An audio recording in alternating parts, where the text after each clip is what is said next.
سيئات أعمالنا من يهده الله فلا مضل له ومن يضلله فلا هادي له ونشهد أن لا إله إلا الله وحده لا شريك له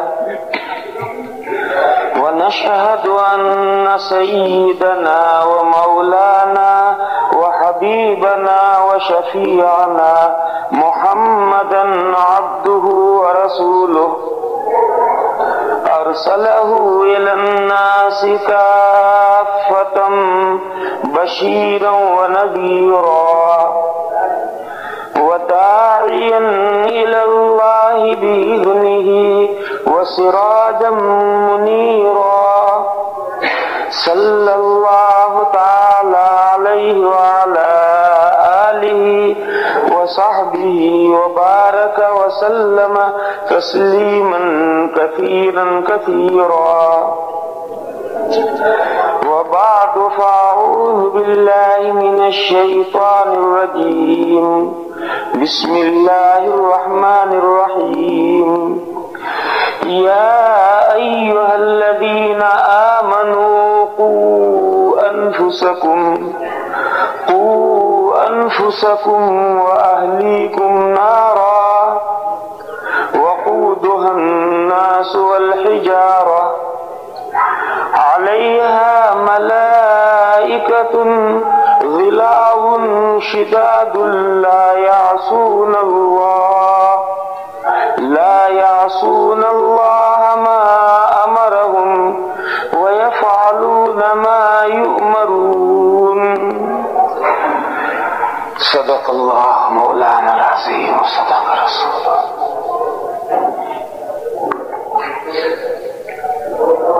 بزرگان محترم اور معزز خواتین،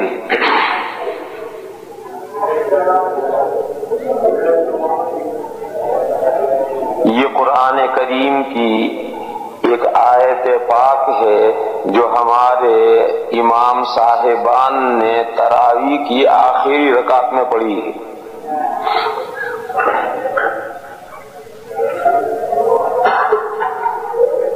اس آیت پاک میں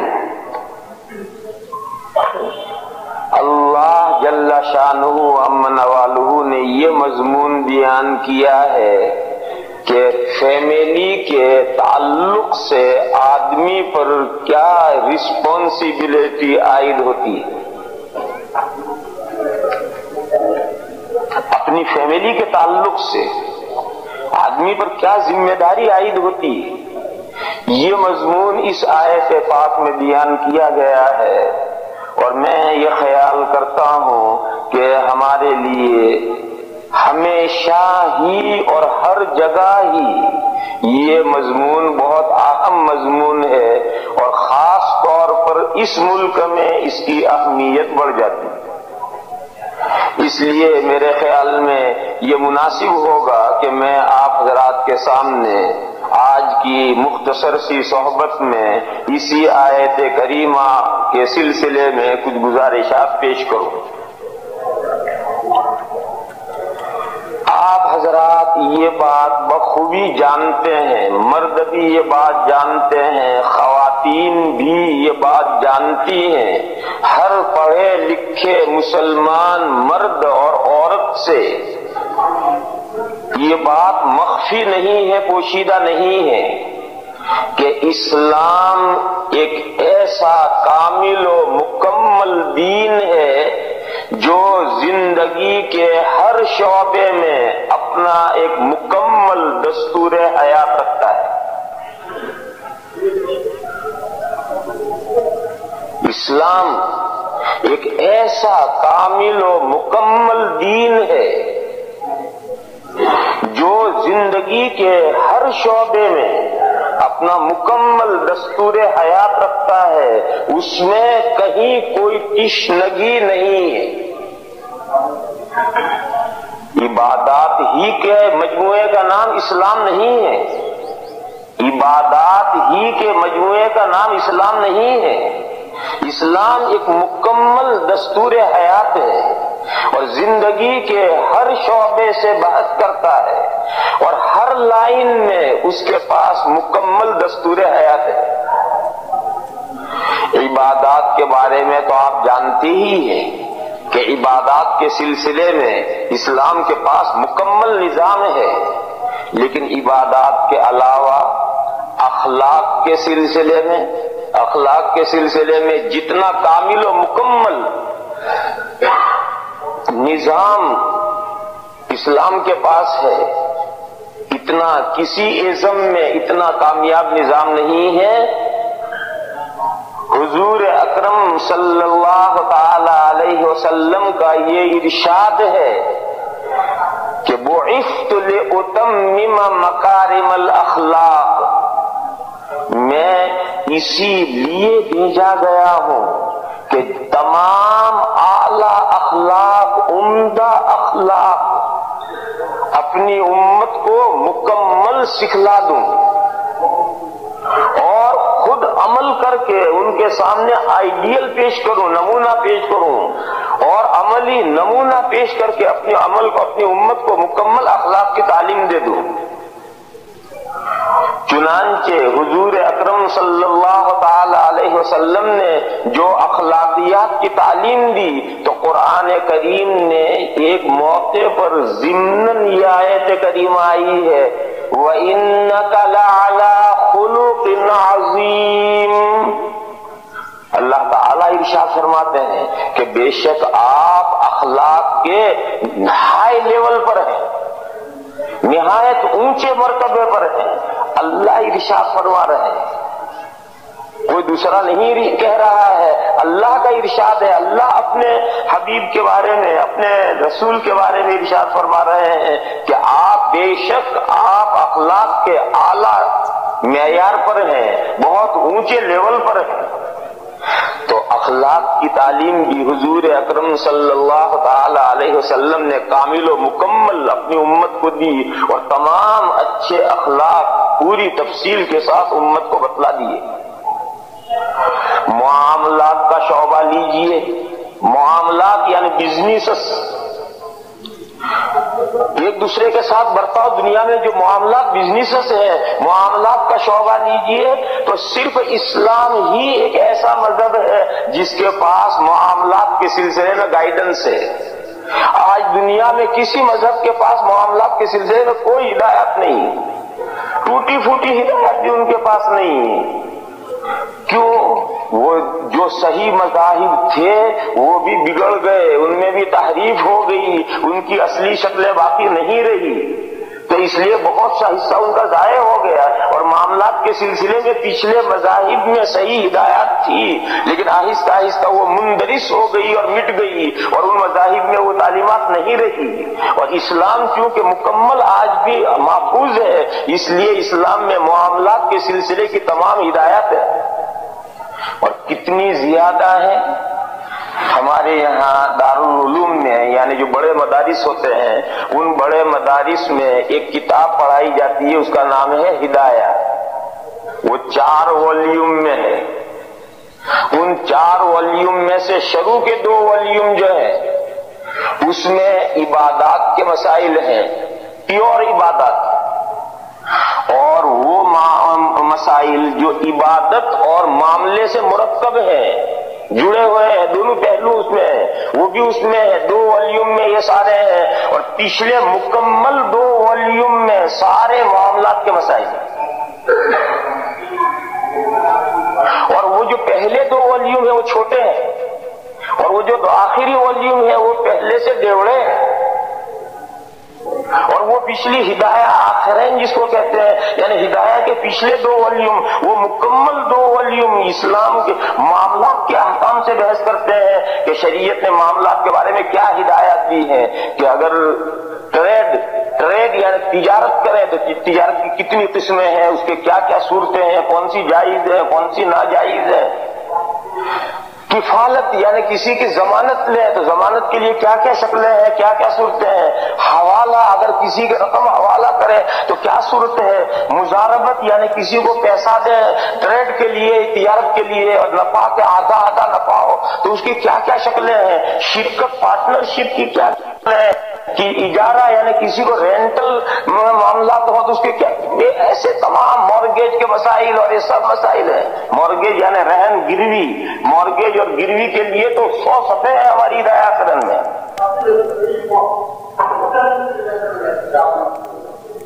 مجھے تو مختصر طریقے پر یہ عرض کرنا ہے کہ یہ نہیں سمجھنا چاہیے کہ اسلام میں معاملات کے بارے میں ہدایات نہیں ہے. اسلام میں معاملات کے بارے میں تو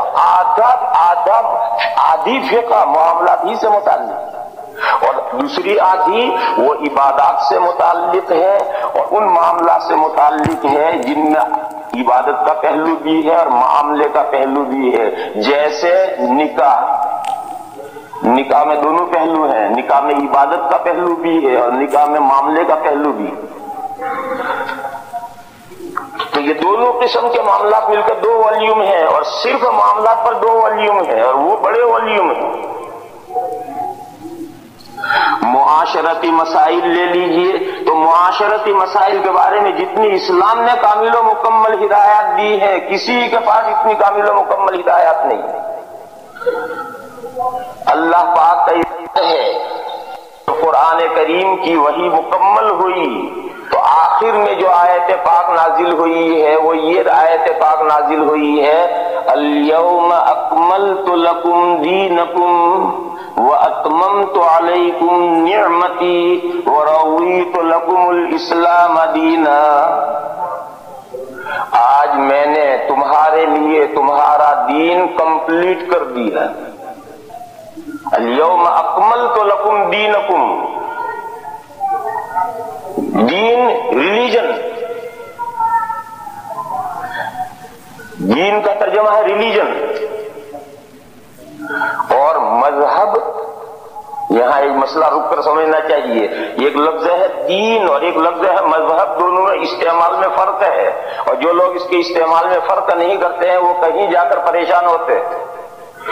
دین یہ تو ریلیجن کے معنی میں ہے، اور مذہب لفظ جو ہے وہ اردو میں دین کے معنی میں آتا ہے، لیکن عربی میں دین کے معنی میں نہیں آتا. عربی میں لفظ مذہب کے معنی دین کے نہیں ہے. دین الگ چیز ہے اور مذہب الگ چیز ہے، مگر ہماری اردو میں کوئی فرق نہیں ہے. ہماری اردو میں جو دین کے معنی ہے وہی معنی مذہب کے ہیں. جس کے معنی انگریزی میں ریلیجن ہے، جس کے معنی ہندی میں دھرم ہے، اسی معنی میں لفظ دین بھی اردو میں استعمال ہوتا ہے اور مذہب بھی استعمال ہوتا ہے. ایک چھوٹی سی کتاب ہے جو مکتب میں بچے پڑھتے ہیں، تعلیم الاسلام. حضرت مفتی محمد کفایت اللہ صاحب جو غیر منقسمہ ہندوستان کے مفتی اعظم تھے، ہندوستان پاکستان بنگلہ دیش بنے اس سے پہلے جو ہندوستان تھے اس کے مفتی اعظم تھے، ان کی وہ کتاب ہے تعلیم الاسلام، اور تعلیم الاسلام بچے پڑھتے ہیں. اس کا جو پہلا حصہ ہے اس پہلے حصے میں شروع میں یہ عبارت ہے. وہ کتاب سوال جواب ہے، چھوٹے بچوں کے لیے سوال اور اس کا جواب، سوال اور اس کا جواب. تو سب سے پہلے ہے سوال، تم کون ہو؟ یعنی مذہب کے اعتبار سے تمہارا کیا نام ہے؟ جواب مسلمان. یہ پہلا سوال جواب ہے. سوال تم کون ہو؟ بچے سے ہم سے کوئی پوچھے کہ تم کون ہو، تم کون ہوگا کیا مطلب؟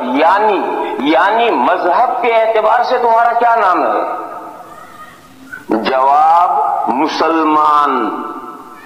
جواب یہ نہیں ہے جواب حنفی، جواب شافعی، جواب مالکی، جواب حنبلی، جواب اہل ظاہر، نہیں، یہ جواب نہیں ہے.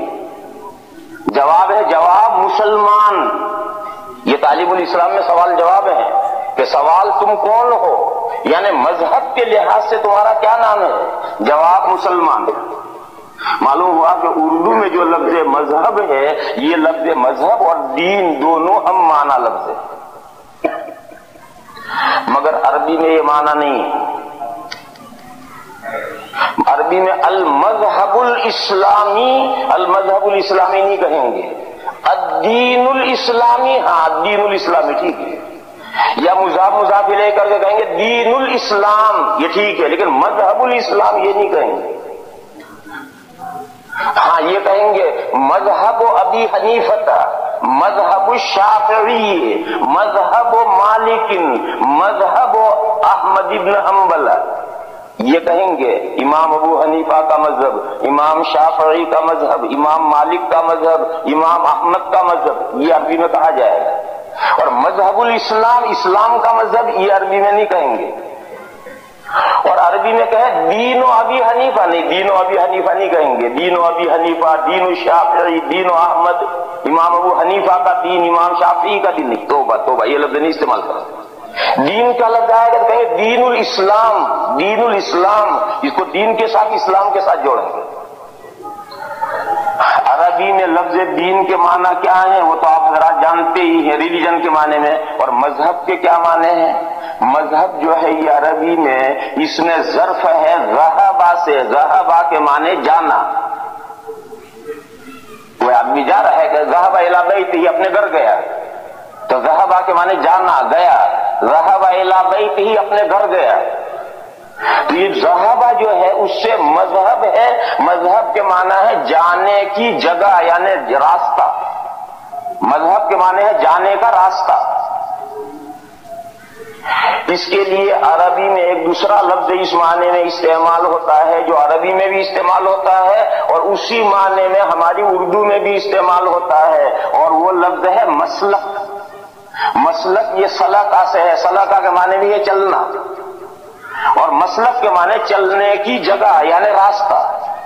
یہ جو لفظ مسلک ہے یہ عربی میں بھی اسی معنی میں ہے اور اردو میں بھی اسی معنی میں ہے، لیکن لفظ مذہب عربی میں تو مسلک کے معنی میں ہے، لیکن لفظ مذہب اردو میں آ کر کے دین کے معنی میں ہو گیا۔ لہذا مسلک امام ابو حنیفہ علیہ الرحمہ کا مسلک، امام شافعی علیہ الرحمہ کا مسلک، امام مالک علیہ الرحمہ کا مسلک، امام احمد کا مسلک، یہ کہنا صحیح ہے۔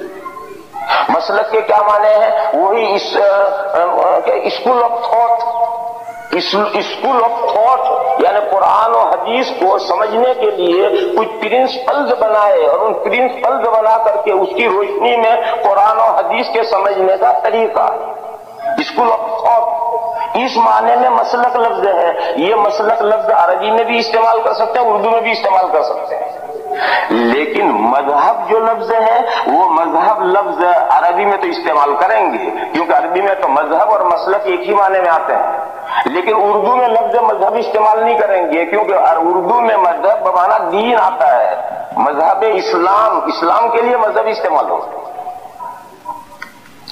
اسی لیے بعض بھائیوں کو یہ اشکال ہوتا ہے کہ بھئی یہ کیا بات ہے، کچھ مذہب حنفی کی کچھ لوگ پیروی کرتے ہیں اور کچھ مذہب شافعی کی پیروی کرتے ہیں اور کچھ لوگ مذہب مالکی کی پیروی کرتے ہیں اور کچھ لوگ مذہب حنبلی کی پیروی کرتے ہیں۔ مذہب تو ریلیجن ہے، ان حضرات کا ریلیجن کہاں سے ہو گیا؟ یہ تو اللہ کے علاوہ، اللہ اور اللہ کے رسول کے علاوہ کا فالو ہو گیا۔ ابو حنیفہ کے ریلیجن کی پیروی کی، امام مالک کے ریلیجن کی پیروی کی، ان کو ریلیجن بنانے کا کہاں آتے؟ یہ تو اللہ اور اللہ کے رسول کے علاوہ کا فالو ہے۔ تو یہ وہی لفظ کے استعمال کرنے میں غلطی ہو گئی، بس اتنی ہی بات ہے کہ یہ لفظ کے استعمال کرنے میں غلطی ہے۔ لفظ مذہب جو عربی کا ہے وہ مسلک کے معنی میں ہے، اور لفظ مذہب اردو میں آ کر کے دوسرے معنی میں ہو گیا تھا، لیکن بہت سے لوگ مذہب حنفی کہتے ہیں۔ تو اب مذہب بمانا ریلیجن بھی آتا ہے اور مذہب بمانا مسلک بھی آتا ہے اردو میں۔ اردو میں مذہب کا لفظ بمانا دین بھی آتا ہے اور مذہب بمانا مسلک بھی آتا ہے۔ تو یہ جو مذہب شافعی، مذہب مالکی، مذہب حنفی کہا جاتا ہے، وہاں مذہب بمانا دین اور ریلیجن نہیں، بلکہ وہاں مذہب بمانا مسلک ہے، اور مسلک یعنی اسکول آف تھاٹ، یہاں یہ بات بھی ذہن میں رکھیے کہ جتنے انسان ہیں، ہر آدمی جب قرآن کریم لے کر پڑھنے بیٹھے گا اور حدیث شریف لے کر پڑھنے بیٹھے گا تو ہر ایک کے سمجھنے کا مینر اور طریقہ الگ رہے گا۔ ضروری نہیں ہے کہ میں قرآن کو اور حدیث کو جس طرح سمجھوں میرے یہ بھائی بھی اسی طرح سمجھے اور یہ بھائی بھی اسی طرح سمجھے، یہ ضروری نہیں۔ مجھ میں اور ان میں کچھ نہ کچھ کہیں نہ کہیں اختلاف ہو جائے گا، مجھ میں اور ان میں کہیں نہ کہیں اختلاف ہو جائیں گے۔ ایک آیت کو میں کچھ سمجھتا ہوں، یہ اور سمجھتے ہیں، یہ اور سمجھتے ہیں۔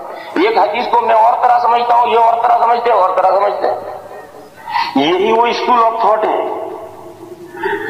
اب سوال یہ ہے کہ کیا تمام مسلمانوں کو آزاد چھوڑ دیا جائے کہ ہر آدمی قرآن پڑھے اور ہر آدمی حدیث پڑھے اور جو آدمی جو سمجھے اس پر عمل کرے؟ میرے بھائیوں، اگر ایسا کر دیا جائے گا تو تسبیح کے دانے سارے ٹوٹ کر بکھر جائیں گے۔ اگر ایسا کر دیا جائے گا تو تسبیح کے دانے سارے ٹوٹ کر بکھر جائیں گے، مسلمانوں میں وحدت نہیں رہے گی، مسلمانوں میں کوئی اجتماعیت نہیں رہے گی، مسلمان ایک تسبیح کے دانوں کی طرح سے جڑ نہیں سکتے۔ لہذا ضروری ہے کہ کوئی ایک اسکول آف تھاٹ ہو جس کا فالو کریں لوگ، کوئی بھی ایک ہو۔ جیسے کہ کچھ لوگ مسلک حنفی کا فالو کرتے ہیں تو اب یہ سارے مسلمان ایک تسبیح کے دانوں کی طرح جڑ گئے۔ کچھ امام شافعی علیہ الرحمہ کا فالو کرتے ہیں تو یہ دوسری تسبیح بن کر تیار ہو گئی، اور یہ سب ایک کلمہ ان کا مجتمع ہو گیا۔ کچھ لوگ ہیں امام مالک علیہ الرحمہ کا فالو کرتے ہیں تو یہ ساری ایک تسبیح تیار ہو گئی۔ کچھ ہیں احمد ابن حنبل رحمہ کا فالو کرتے ہیں، یہ ایک الگ اجتماعیت ہو گئی، چوتھی تصویر ہو گئی۔ اور کچھ لوگ ہیں جو اصحاب ظواہر کہلاتے ہیں، اہل حدیث ہیں، ان کا ایک تھاٹ الگ ہے، وہ بھی ایک اسکول ہے، اور یہ کہنا کہ اس کا فالو نہیں کرتے ہیں یہ غلط ہے۔ وہ بھی ایک اسکول آف تھاٹ ہے اور وہ بھی ایک فالو کرتے ہیں اپنے اسکول کا۔ دلیل کیا؟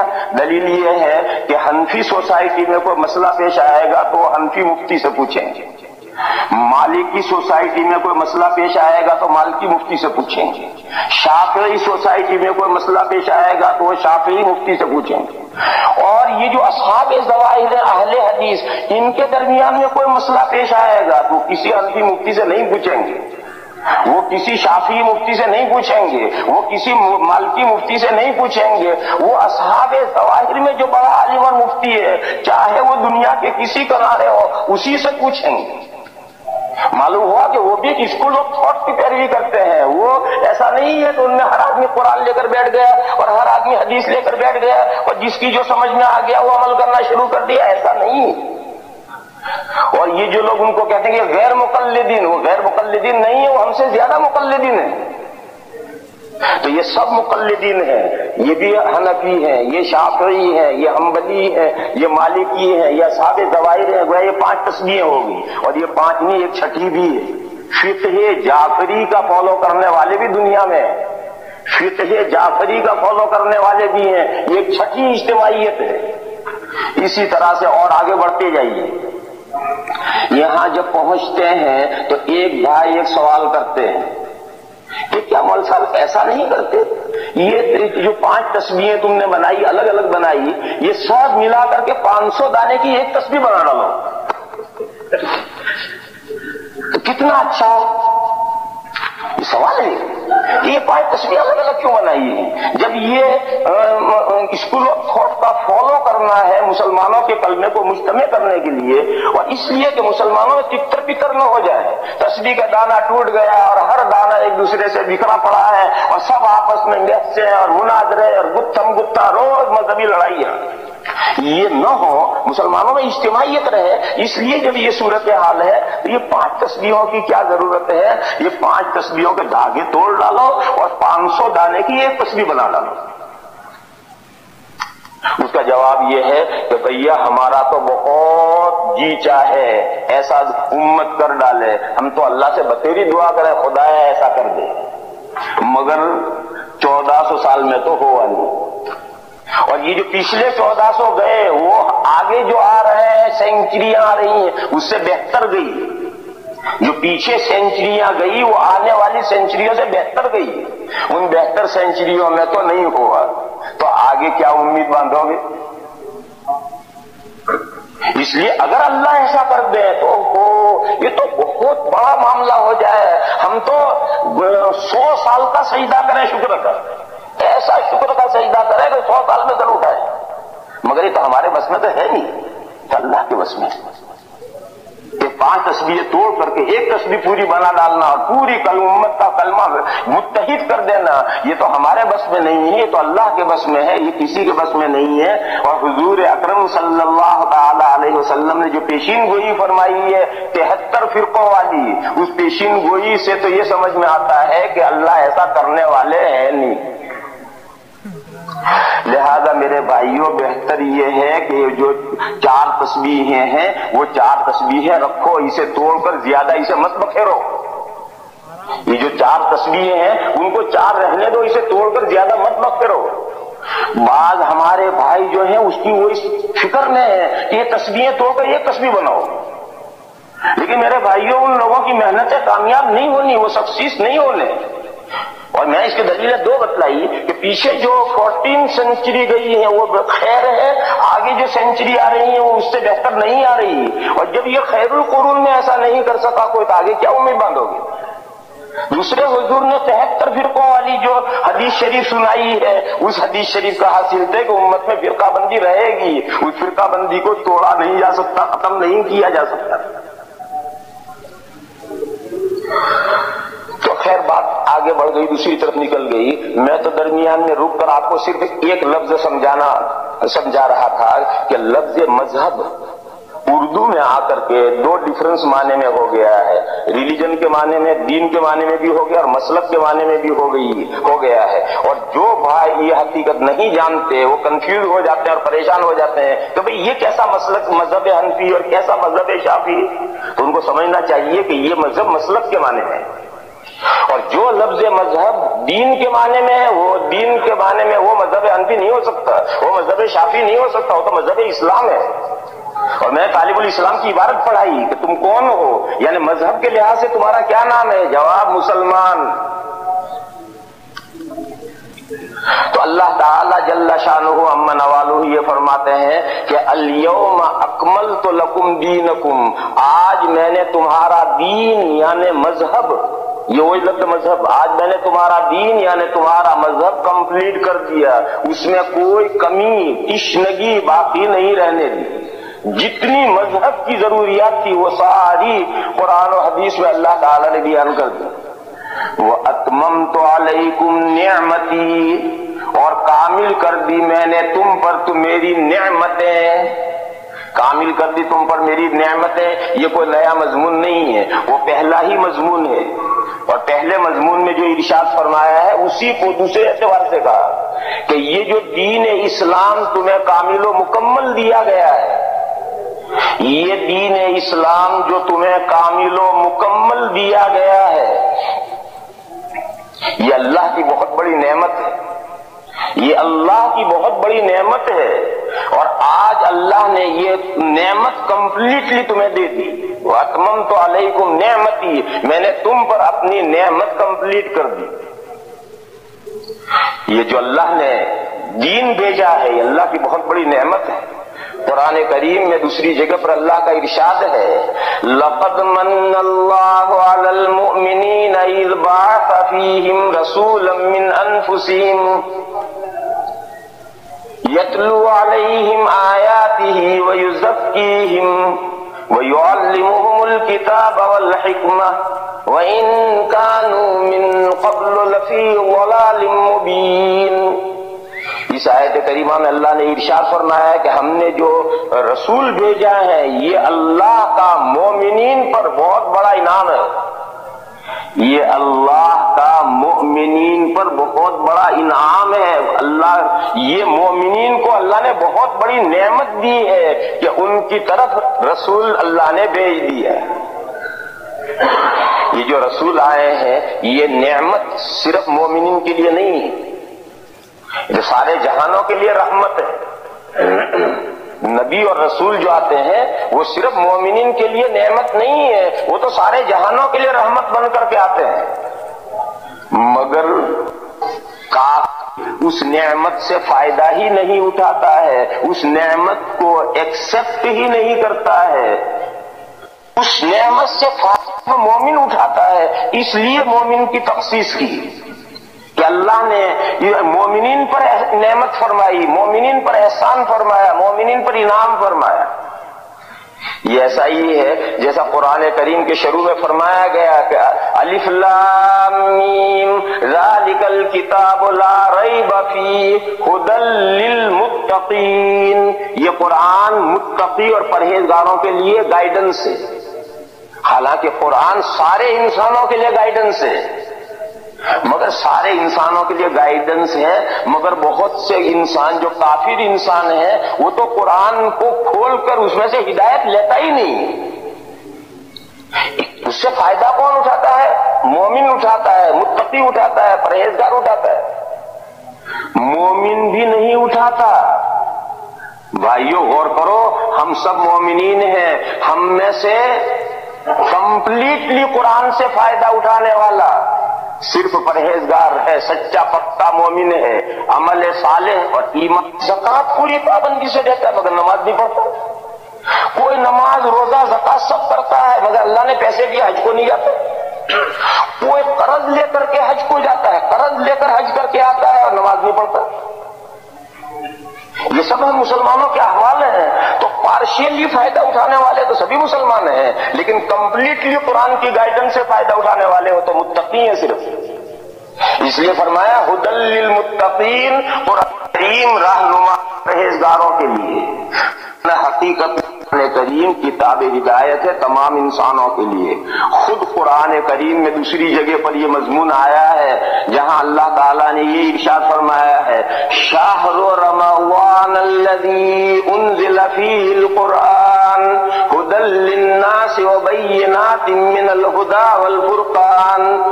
اس آیت کریمہ میں ھدی للناس، ھدی للناس قرآن کریم تمام لوگوں کے لیے ہدایت ہے، گائیڈنس ہے۔